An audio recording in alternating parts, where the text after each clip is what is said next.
El dólar llega a 1.500 pesos, sube la inflación en Argentina y baja la inflación en Estados Unidos. Muy buena semana para Bitcoin y las criptomonedas y muchísimas más cosas vamos a ver en este análisis semanal. Así que si te interesa, quédate en el video.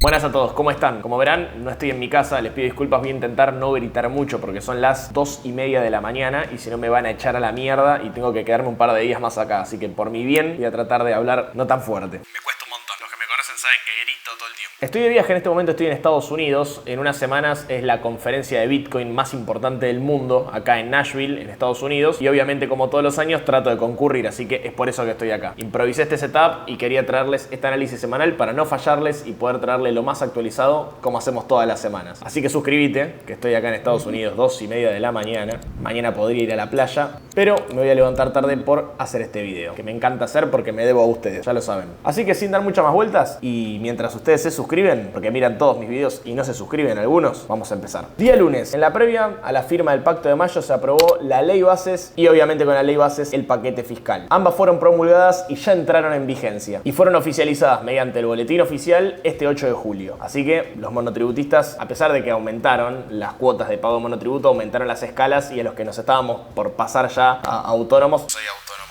los que se estaban por pasar a autónomos o responsables inscriptos, zafaron. El índice Merval subió un 1,13%. Los bonos empezaron a rebotar un poco, después de todo lo que bajaron la semana pasada, ¿se acuerdan? Y el dólar blue de a poquito se iba a encaminar en una semana de suba bastante importante. Aumenta 1.450 y nuevo récord nominal. 1.507 para el riesgo país. Por el lado de Estados Unidos, adivinen qué, nuevo máximo histórico. Y así es como llegamos al martes. Martes 9 de julio. Obviamente, feriado nacional, pero hubo dos cosas muy importantes, o por lo menos que a mí me gustaron. Un desfile militar impresionante y por otro lado le ganamos a Canadá y nos clasificamos a la final de la Copa América, que si tengo suerte este domingo voy a estar en la cancha porque es acá cerca de donde estoy, así que esperemos conseguir entradas. Están carísimas las entradas. Por otro lado también el día martes el gobierno le pagó a los bonistas. Muchos de ustedes seguramente tenían a L30, como es mi caso, que tengo bonos argentinos desde hace un montón de tiempo, y después de un famoso tweet de Javier Milei que estuvo un ratito ahí chateando con los seguidores de Twitter y dijo se paga, un tweet que se hizo bastante viral. Las reservas, obviamente por el pago de esta deuda, cayeron 1.600 millones, cerrando en 28.000 millones aproximadamente. Desde que asumió Milei, el Banco Central acumula de compras netas 17.500 millones de dólares. Recordemos que recibió 12.000, 13.000 millones negativo. Así que, y por otro lado, los bancos respaldaron la decisión del gobierno de migrar la deuda del Banco Central al Tesoro. ¿Se acuerdan lo que hablamos la semana pasada? Lo que antes eran las LEBAC se transformaron en el ELIX y ahora son pases. Bueno, todo ese pasivo que tenía el Banco Central migró al Tesoro y ahora es deuda del Tesoro. Bueno, los bancos respaldaron y apoyaron esta decisión. Por otro lado, una noticia que me pareció interesante. El MAE, que es el mercado abierto electrónico, el que utilizan los bancos básicamente, y Matt Barrofex anunciaron intenciones de fusionarse. ¿Cuál es el objetivo? Y básicamente crear el mercado más grande de negociación de futuros y divisas de Argentina. El MAE, que pertenece a los bancos, es la plataforma privada más grande de comercialización de divisas y lógicamente Rofex para la parte de futuros. Fusionándose serían la plataforma más grande para lo que es divisas y futuros de todo el mercado argentino. Por el lado de Estados Unidos, nuevo máximo histórico. Nada. 0,07 al alza, nuevo máximo histórico. Y así es como llegamos al miércoles. Merval subiendo casi un 3%, una semana bastante positiva para el Merval. Ahora en el análisis técnico lo vamos a ver. El Blue se mantiene en 1.450, sin mucha variación. Y el riesgo país baja levemente por debajo de 1.500, 1.477 puntos. Ahora, las acciones argentinas en Wall Street, imagínate, Merval subiendo un 3%, miren esta tablita. Milei y Villarroel, protagonistas de la tapa de Wall Street Journal, uno de los diarios más conocidos en términos de mercado del mundo. Y por otro lado, en la previa a las vacaciones de invierno, el dólar tarjeta, que es básicamente el dólar oficial más el 30% de ganancias más el 30% de impuesto país, si no me equivoco, yo ya me perdí, ese dólar alcanza los 1.500 pesos. Ahí es donde tenemos que estar pillos y fijarnos a la hora de pagar la tarjeta si tenemos consumos en dólares como Netflix, Spotify o lo que sea, si nos conviene comprar dólar MEP y después con esos dólares pagar las tarjetas, o si son pocos dólares directamente pagar dólar tarjeta. Pero tengamos en cuenta que el dólar tarjeta está bastante caro, se situó por encima de los 1.500 pesos. El S&P 500 parece no agotarse nunca su subida, igual estamos a miércoles, esperen, subió casi un 1% el día miércoles. Y recuerden que al otro día jueves teníamos dato de inflación. El que sí se despertó el miércoles fue el Dow Jones, índice de industriales. Cuando vayamos al análisis técnico lo vamos a ver más en detalle. Suba de un 1,14%, que para el Dow Jones con la volatilidad que viene teniendo es un montón. Llegamos al jueves, no mucha volatilidad en Argentina, el Merval subiendo apenas un 1%, casi un 1% ni siquiera. Linda suba de los bonos en dólares argentinos, como pueden ver acá en la tablita. Y el que sí tuvo una suba interesante es el dólar blue subiendo 25 pesos en el día. día. Cerró 1475, obviamente en capital, Buenos Aires, microcentro porteño, y en algunos puntos del país, lógicamente a medida que nos vamos alejando de la capital, por encima de los 1.500 pesos. Por otro lado, tuvimos algunos adelantos que me parecen interesantes que tienen que ver con el gobierno, ¿no? Milei adelantó que hubo superávit en el mes de junio y también volvió a remarcar esto que veníamos hablando en el análisis de la semana pasada, que por el frío iban a caer lógicamente las reservas, y se atajó con que se podían llegar a perder hasta 30.000 millones de dólares. Además de que lógicamente se consume mucha más energía en el invierno y esos pagos hay que hacerlos, hay que comprar esa energía. Afirmó que ya hay recuperación económica y prometió más reformas para que Argentina sea el país más libre del planeta. Toma para vos. Y recalcó que están en camino a liberar el cepo. A ver, nos quedamos con lo mismo que dijeron la semana pasada. Hasta que no estén todas las variables acomodadas, el cepo no se va a liberar. Y una de todas esas variables es la famosa brecha, que fíjense que el dólar oficial sigue con el crawling pay del 2% y el dólar blue sigue escapando. Caputo, y volvemos a lo que les acabo de decir, reafirmó que no va a devaluar. De hecho, voy a citar una frase que remarcó: antes de salir rápido del cepo hay que hacerlo bien. Y espera que la inflación de junio, que se iba a conocer el día viernes, esté por debajo del 5%. ¿Se acuerdan? Algunas consultoras lo daban en 5,5, en 5,2, la espera por debajo del 5%. Y seguramente ya sabés cuál fue el dato de inflación. Vuelvo a citar a Caputo: Argentina inevitablemente va a estar más cara en dólares en los próximos 12 meses. Ya estamos bastante caros en dólares. Y también agregó: vamos a agregar competitividad bajando los impuestos. Bueno, más allá de lo que diga o no el ministro de Economía, yo creo que de a poquito nos vamos acercando a una devaluación. En algún momento el dólar oficial va a tener que ajustar, porque como vamos a ver ahora en un cachito, las reservas, como sabemos, no vienen aumentando, y esto más allá de una cuestión estacional, del invierno, del frío, de lo que quieras, también es muy importante el contexto del tipo de cambio. Tenemos un dólar oficial súper atrasado, un dólar paralelo que no para de subir, y a pesar de que está este famoso dólar blend 2080, no es suficiente. Y hay muchísimo que no se está liquidando por esta misma cuestión, porque no quieren liquidar a un dólar que no es competitivo. Por otro lado, las prepagas se anticipan a la inflación de los próximos meses y se vienen aumentos. Aumentos entre el 4,9 y el 7,8%. Les dejo acá un cuadrito con algunas prepagas como Galeno, Swiss Medical, Accord, bueno, hay varias. Bueno, se vienen aumentitos. No está OS de acá, no sé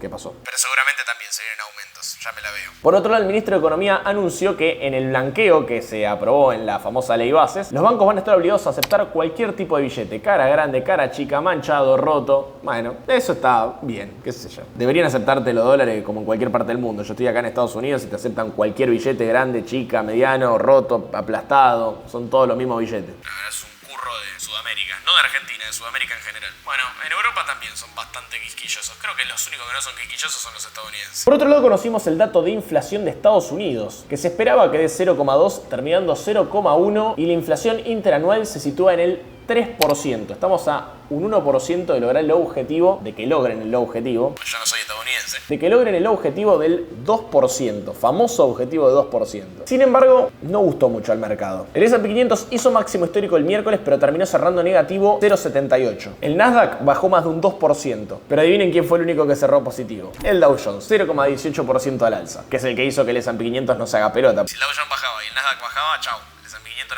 Y llegamos al viernes, donde conoceríamos el dato de inflación de Argentina. Merval subiendo medio punto, los bonos bajando levemente. El dólar blue llega a los 1.500 pesos, nuevo récord nominal. Y como les mostré la semana pasada, si no lo vieron vayan a verlo. La semana pasada vimos el cuadro del tipo de cambio real ajustado por inflación, y estamos muy lejos de dólares de crisis o de overshoot. Tendríamos que tener un dólar de 2.600, 2.500 pesos, estamos lejísimos. Lo que más me preocupa de esta situación es el tema de la brecha, porque cuanto más se te estire la brecha, más lejos estás de salir del cepo, lógicamente. Y llegamos a los famosos datos de inflación. La inflación del mes de junio, por lo menos a mí me sorprendió, yo me esperaba algo por encima del 5%, pero después lo que dijo Caputo era obvio que iba a dar menos de 5. La inflación fue del 4,6% y es el primer dato de inflación mensual de rebote de toda la era Milei. Como saben, venimos de en caída, miren, me lo acuerdo de memoria. Diciembre 25,5, enero 20,3.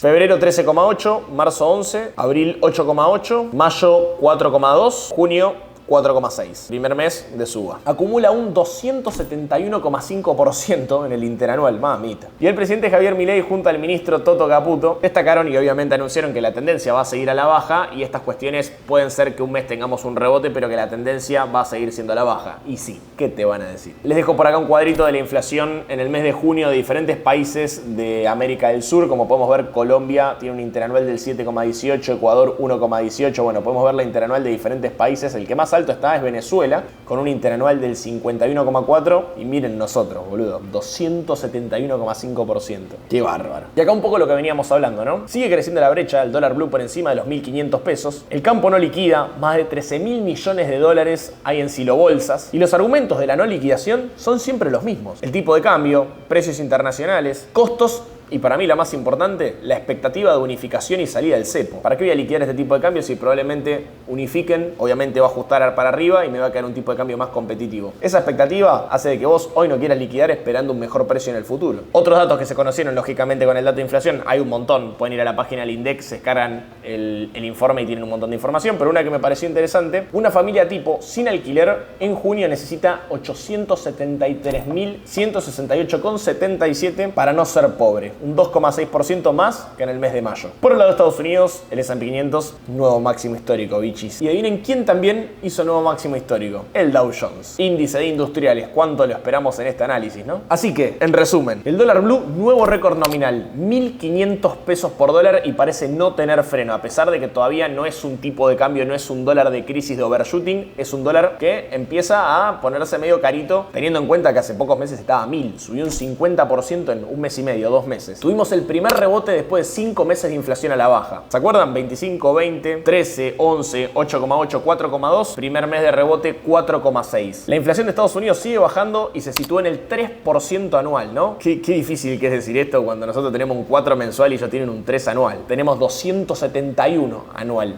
Por Dios. Obviamente con este dato de inflación se especula con algún que otro recorte de tasa de interés este año. Esperemos que llegue. Y obviamente el mercado norteamericano nos deja otra semana más con un nuevo máximo histórico. ¿En algún momento nos va a dar entrada a esto? ¿En algún momento va a corregir para que podamos comprar los mortales? Señor Nahue, editor, ponga en pantalla el cuadro. Vamos a ver qué tenemos la próxima semana. Tenemos lunes 15 de julio a la 1 de la tarde declaraciones de Powell. Tenemos un día bastante movidito. Seguramente hable de cosas que tengan que ver con la política monetaria y el dato de inflación de la semana pasada. Así que va a ser un día movidito. Datos de ventas el día martes, datos de inventario de petróleo el miércoles y tenemos el dato de subsidios por desempleo que me parece el más importante el día jueves. Va a ser una semana relativamente tranquila, exceptuando el lunes que vamos a tener declaraciones de Powell y las peticiones de subsidio por desempleo también son un dato bastante importante. Así que entre lunes y jueves va a estar la cosa en los mercados de Estados Unidos que básicamente son la brújula del mundo. Bien, acá estamos en la pantalla, vamos a hacer rápidamente el resumen de la parte de análisis técnico. Como podemos ver, el S&P 500 clavando nuevo máximo histórico y si no vamos a gráfico daily, gráfico de un día, cada velita representa un día,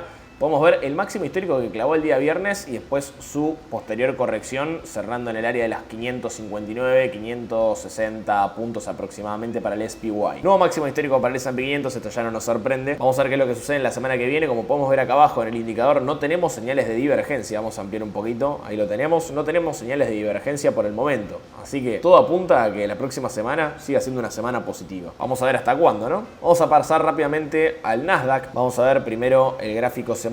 Vimos que en el gráfico semanal tenemos una vela más conocida como doji, una vela de indecisión. Por el lado del oscilador no tenemos ninguna divergencia, estamos en máximos históricos, lógicamente. En mi consideración, comprar en máximos históricos es algo bastante peligroso. Vamos a volver al gráfico diario y vamos a ver cómo la vela del jueves, básicamente esto es lo importante, esto es lo que les quería mencionar. Fíjense cómo tuvimos lunes, martes, miércoles de suba y máximo histórico y todo el palo, y fíjense cómo el jueves se come toda la suba de toda la semana hasta la suba del viernes de la semana pasada. El viernes quiso corregirlo un poquito, pero terminó cerrando una vela bastante fea con rechazo al alza, así que vamos a ver cómo sigue esta semana. Es bastante probable, vamos a ver qué sucede obviamente, pero es bastante probable que vuelva a visitar la zona de máximos históricos anteriores, que es esta zona que tenemos por acá de color rojo, que les acabo de marcar con una línea de soporte, para convalidar esta zona junto con la media de 20, que a partir de ahí sí pueda seguir una tendencia alcista. Vamos a ver qué pasa, pero bueno, seguimos en máximos históricos. La semana pasada marcó nuevo máximo histórico, vamos a ver qué es lo que sucede después de esta vela doji. Y por otro lado acá tenemos al Dow Jones, índice que venimos siguiendo muchísimo en estos análisis semanales. Fíjense cómo empezó dentro de este canal lateral. No sé si se acuerdan los que empezaron este análisis semanal, que hemos marcado este canal paralelo con estos mínimos que teníamos por acá y estos que teníamos por acá. Fíjense cómo hizo un doble piso y a partir de acá empezó su tendencia alcista, y como hablábamos la semana pasada, la probabilidad más alta es que vayamos a visitar el techo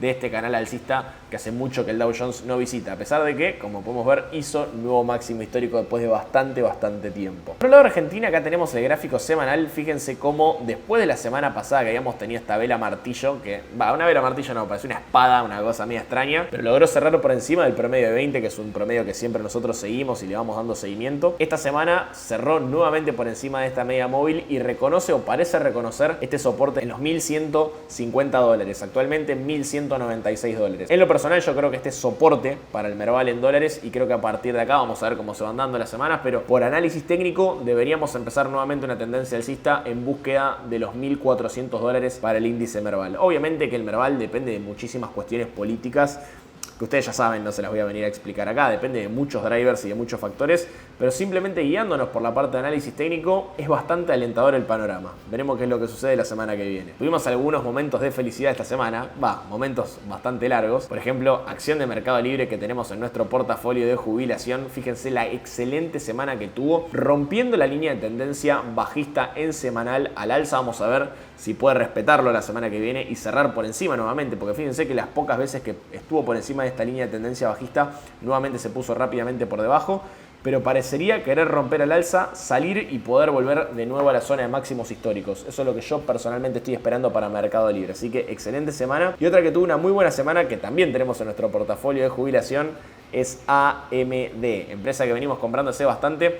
Estábamos especulando con una suba en ABC a partir de este movimiento y esta semana fue una semana muy pero muy buena para esta empresa. Esperemos que así siga. Y acá, como podemos ver, el día 24 de julio tenemos datos de beneficios de esta empresa, básicamente presentación de balance. Fíjense, acá tenemos los anteriores y en los anteriores tenemos el anteúltimo, fue un dato bastante bueno y a partir de ahí empezó una tendencia alcista. Después tuvimos uno más o menos que tuvo una leve corrección. El próximo que tuvimos fue un dato bastante importante que hizo que AMD tenga toda esta suba que tenemos por acá. Así que vamos a ver el 24 de julio qué dato tenemos y esperemos que sea un dato bueno para nuevamente visitar la zona de máximos históricos. Así que estas dos empresitas que tenemos en nuestro portafolio a largo plazo de jubilación, bastante bien. Y empezamos con el análisis semanal de Bitcoin. Como se acordarán, la semana pasada hicimos este análisis que lo tienen en el canal de YouTube, lo pueden pasar a ver, donde básicamente hablábamos de que a partir de la vela martillo que habíamos tenido la semana pasada en los $56.500, lo más probable es que si teníamos una vela verde al día siguiente, tengamos un movimiento alcista hasta la zona de la media móvil exponencial de 20, que es la que oficia de resistencia dinámica. Vamos a ver qué es lo que pasó en el análisis de esta semana, vamos a ver qué es lo que pasó en la semana posterior y vamos a hacer el análisis y proyección para la próxima semana. Bueno, acá estamos en el gráfico semanal, gráfico diario cualquiera. Fíjense que tuvimos después de esta vela martillo, que es la que yo les mencionaba recién, vamos a de hecho a poner la herramienta de reproducción. Fíjense que acá teníamos la vela martillo y lo que yo les acababa de comentar. Si nosotros a partir de esta vela martillo tenemos una vela verde, una vela alcista, lo más probable es que tengamos una suba hasta la zona de la media móvil exponencial de 20, que es la de color amarillo. Obviamente a medida que van pasando los días la media móvil se va moviendo, entonces el precio se va moviendo, la media se va moviendo y va convergiendo a una zona de precios. Vamos a darle play a esto y fíjense como después tuvimos una vela verde, una vela roja que se comió bastante la suba que tuvimos el día anterior, la vela posterior a la vela martillo, la del día sábado, pero ya estábamos marcando un piso. Fíjense que ya la vela del día siguiente había marcado un mínimo superior al anterior, ya estábamos marcando una mini tendencia alcista y terminamos cerrando de esta manera. Fíjense que el primer acercamiento que intentó tener el precio, voy a hacer un poquito de zoom, el primer acercamiento que intentó tener el precio a la zona de la media móvil exponencial de 20 tuvo un leve rechazo. Sin embargo, ese leve rechazo no fue acompañado con mucha caída del precio. Fíjense que no es que tenemos un rechazo fuerte y un precio cerrando muy abajo. De hecho, estos días empezamos a retomar. ¿Qué es lo más importante de esta semana bajo mi punto de vista? La reacción del precio contra la media móvil exponencial de 20 periodos. Vamos a tener que acercarnos a la media móvil. Para mí esta semana vamos a tener contacto importante con la media móvil y cuando toque la media móvil pueden pasar dos cosas para que nosotros podamos incorporarnos a un nuevo mercado alcista, a un nuevo cambio de tendencia o que continuemos una tendencia bajista. Si a partir de que el precio llega a la media de 20 nosotros empezamos a tener, como tuvimos en este caso, velas martillo bajista, lo más probable es que la tendencia continúe a la baja. Es la que va a oficiar de resistencia dinámica. En cambio, si tenemos alguna vela que cierre por encima de la media móvil exponencial de 20, con base cierre, con fuerza, con volumen, con cuerpo, probablemente comencemos una tendencia alcista. Yo creo que el próximo contacto con la media móvil de 20 va a ser para un cambio de tendencia, va a ser para que empecemos a tener una tendencia alcista pero lamentablemente por el lado del price action y por el lado de indicadores no podemos decir lo mismo. Fíjense que si trazamos una línea de tendencia bajista marcando los máximos, seguimos en una tendencia bajista, a pesar de que acá tuvimos un pequeño cruce y un pequeño rebote si querés. Enseguida el precio se puso por debajo de la línea de tendencia bajista y a partir de ahora empieza a querer romper esa tendencia, pero todavía no muestra señales de fuerza. Sin embargo, otros indicadores, si nos vamos sobre todo a tendencias más altas, que son las que a mí más me importan, en un gráfico semanal, ¿se acuerdan que nosotros habíamos trazado nuestra extensión de Fibonacci marcando el máximo, o sea, este punto que tenemos por acá, el mínimo del movimiento y proyectándolo de onda B? Habíamos visto que el precio había llegado a la zona de los 54.000, del 100%, y a partir de ahora empezaríamos a tener una suba, ¿no? Porque completamos este movimiento en ABC. Así que en lo personal yo creo que el mínimo en Bitcoin de los 54.000 fue el mínimo realmente, no creo que tengamos más bajas, creo que a partir de ahora vamos a empezar una lateralización o una pequeña suba hasta la zona de los 60, 61.000, 62.000 dólares, pero obviamente tomando los recaudos necesarios hasta que nosotros no veamos un real cambio de tendencia, rompiendo la media móvil exponencial de 20 al alza, que es el primer filtro que tenemos, y demás cuestiones. Bajo mi punto de vista es muy difícil para mí ponerme en contra de una tendencia tan marcada a la baja. Sin embargo, vengo a traer un poquito de felicidad. Miren, voy a hacer un pequeño doble clic. Miren lo que tenemos por acá abajo. Y voy a hacer un poquito de zoom. ¿Qué tenemos ahí? Tenemos una divergencia de fin de movimiento, señores. Fíjense, de hecho el indicador nos lo está marcando. Nos está marcando con una liñita de color verde. Como este momentum que tenemos acá, esta montaña roja, corresponde a esta zona de precios. Y la segunda que tenemos acá, que es inferior, como pueden ver la línea verde nos marca que es más bajita que la anterior, corresponde a esta zona de precios. O sea, el precio hizo nuevo mínimo con menos fuerza y con menos volumen que en la zona anterior. Esto es una divergencia, esto es algo que de alguna manera no tiene mucho sentido, que el precio baje más con menos volumen que antes y nos podría denotar un cambio de tendencia. Esto me pone bastante contento. ¿Por qué? Porque lo mismo nos pasó al revés. Fíjense que anteriormente, cuando teníamos esta divergencia, la que tenemos por acá, de hecho se las voy a marcar acá con el pincel para que la puedan ver un poquito mejor. Cuando teníamos esta divergencia, ¿qué correspondía a esta divergencia? Correspondía a esta zona de precios, o sea, esta montañita de volumen de momentum, correspondía a esta zona de precios y cuando el precio nuevamente llegó a esa zona de precios, valga la redundancia, tuvo menos momentum, menos fuerza. Acá el indicador nos marcó esta divergencia y a partir de ahí tuvimos toda la tendencia bajista de corto plazo que tuvimos en las últimas 4 o 5 semanas. Hoy tenemos lo mismo, pero al revés. Y es lo que a mí me alienta, lo que me da cierta expectativa de poder decirles a ustedes que yo creo que en el caso de que Bitcoin logre romper la media móvil exponencial de 20 y la línea de tendencia que habíamos trazado anteriormente, lo más probable es que podamos comenzar un nuevo ciclo, una nueva tendencia alcista, quizás sea de corto o de mediano plazo. Ya veremos. Vamos a actualizarlo la semana que viene, pero estas son las novedades de esta semana. Obviamente el resto de criptomonedas como Ethereum, vamos a ir pasando por las más conocidas, Ethereum, BNB, Solana, Polkadot, todas más o menos tienen un gráfico parecido y es lo mismo que yo les vengo diciendo todas las semanas. Bitcoin es la locomotora y todas las criptomonedas alternativas son sus vagones. Lo que a mí sí me gusta siempre mirar y tener al pendiente son las dominancias. Acá tenemos la dominancia de Bitcoin. Estoy con la notebook y la notebook es táctil, así que por eso no me ven usando el mouse y voy toqueteando todo, voy con la mano. Fíjense cómo la dominancia de Bitcoin parecería quedarse sin nafta, ¿no? Fíjense cómo en estos tramos venía subiendo con mucha fuerza, con mucho momentum. Y fíjense cómo de a poquito se va quedando sin nafta. Esta semana fue bastante mala. Y por otro lado podemos ver